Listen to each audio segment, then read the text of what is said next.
Assalamualaikum warahmatullahi wabarakatuh. Nama saya Siti Nurhaliza Lutfi dari kelas 11 IPS 1 akan menjelaskan mengenai integrasi dan reintegrasi. Yang pertama, saya akan menjelaskan mengenai integrasi. Integrasi berasal dari kata integrate yang berarti memberi tempat dalam suatu keseluruhan.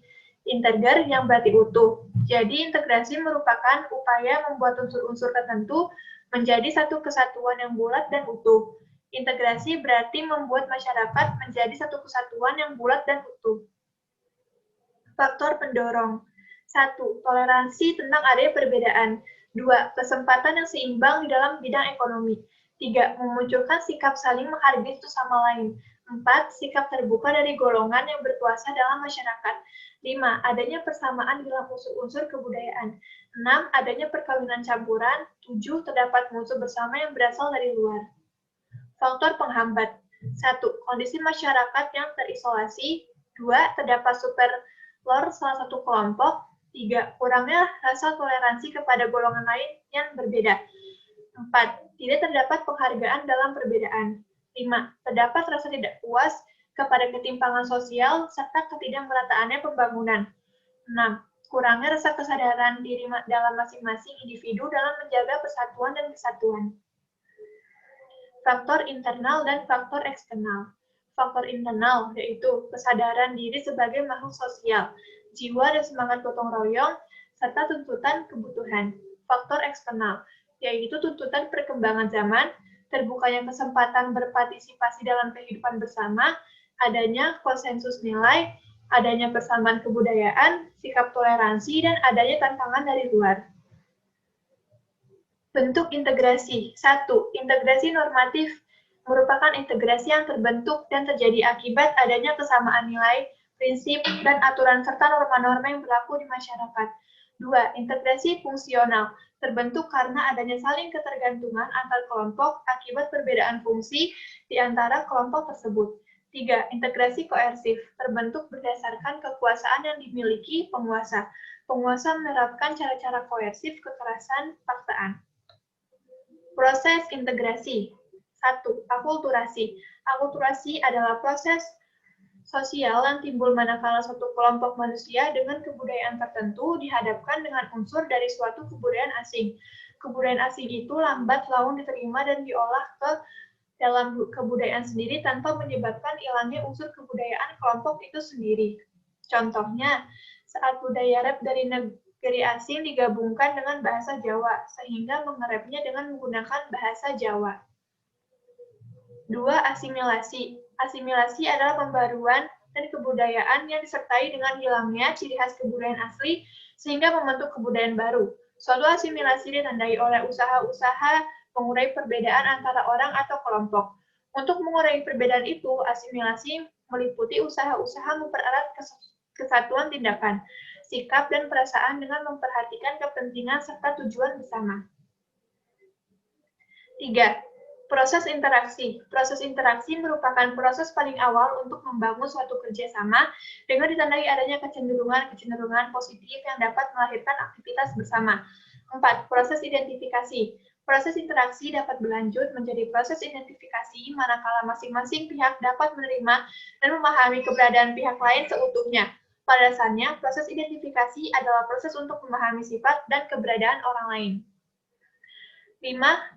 Kerjasama. Menurut Charles Hakolim mengatakan bahwa kerjasama timbul apabila orang menyadari bahwa mereka mempunyai kepentingan-kepentingan yang sama, dan pada saat yang bersamaan mempunyai cukup pengetahuan dan pengendalian terhadap diri sendiri untuk memenuhi kepentingan-kepentingan tersebut melalui kerjasama. Kesadaran akan adanya kepentingan-kepentingan yang sama dan adanya organisasi merupakan fakta-fakta yang penting dalam kerjasama yang berguna. Asimilasi dapat terbentuk apabila terdapat 3 persyaratan berikut, di antaranya 1. Terdapat sejumlah kelompok yang memiliki kebudayaan berbeda. 2. Terdapat pergaulan antara individu atau kelompok secara intensif dan dalam waktu yang relatif lama. 3. Kebudayaan masing-masing kelompok tersebut saling berubah dan menyesuaikan diri. Faktor-faktor yang mendorong atau mempermudah terjadinya asimilasi antara lain, toleransi di antara sama kelompok yang berbeda kebudayaan, kesempatan yang sama dalam bidang ekonomi.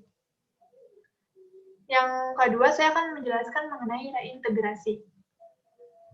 Pengertian reintegrasi adalah upaya untuk mengembalikan dan membangun kembali persatuan, kepercayaan, modal sosial, dan juga kohesi sosial setelah terjadinya suatu perpecahan atau konflik dalam masyarakat.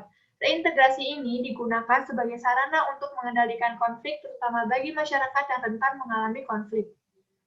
Upaya reintegrasi. 1. Individu harus sadar akan pentingnya berbangsa. Upaya reintegrasi sosial di masyarakat yang pertama adalah menguatkan pentingnya berbangsa. Hal seperti ini memang diperlukan pada upaya reintegrasi sosial, karena dengan adanya kesadaran diri dapat mempunyai jiwa kebangsaan dan kewarganegaraan. 2. Mencari solusi terbaik bila terdapat pihak lain yang melakukan penolakan. Perundingan dapat dilakukan dengan cara apa saja, mulai musyawarah, voting, dan masih banyak lagi yang tidak memerlukan terjadinya aksi-aksi penolakan yang dapat merugikan siapa saja. 3. Bila terjadi penyimpangan masyarakat, selesaikan melalui jalur hukum.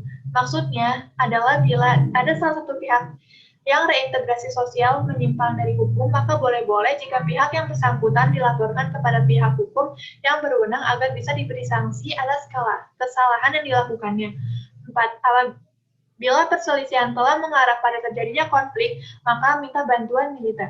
Apabila konflik yang terjadi sudah pada level adanya kekerasan, maka harus meminta bantuan militer. Contoh dari hal tersebut adalah aksi saling lempar batu. Bantuan militer dipercaya bisa menjadi pihak yang bisa mendamaikan masyarakat yang sedang berkonflik. Contoh reintegrasi. Melakukan musyawarah. Musyawarah adalah salah satu cara ampuh dalam menyelesaikan berbagai macam konflik yang memiliki ciri-ciri masalah sosial pada umumnya. Walaupun merupakan cara lawas dan dalam menyelesaikan konflik, namun musyawarah merupakan cara yang paling ampuh dalam menemukan solusi dari permasalahan yang ada. Tidak main hakim sendiri. Contoh reintegrasi sosial selanjutnya adalah dengan tidak main hakim sendiri. Jika terdapat suatu permasalahan, main hakim sendiri merupakan contoh perilaku penyimpangan sosial yang terkadang masih sering terjadi dalam masyarakat. Padahal jika itu dilakukan, permasalahan justru akan semakin besar dan tidak kunjung selesai. Jadi jika ini terjadi, segeralah hubungi pihak berwajib agar permasalahan segera terpenuhi dengan cara yang tepat. Sekian penjelasan dari saya, mohon maaf bila ada kekurangan. Terima kasih. Wassalamualaikum warahmatullahi wabarakatuh.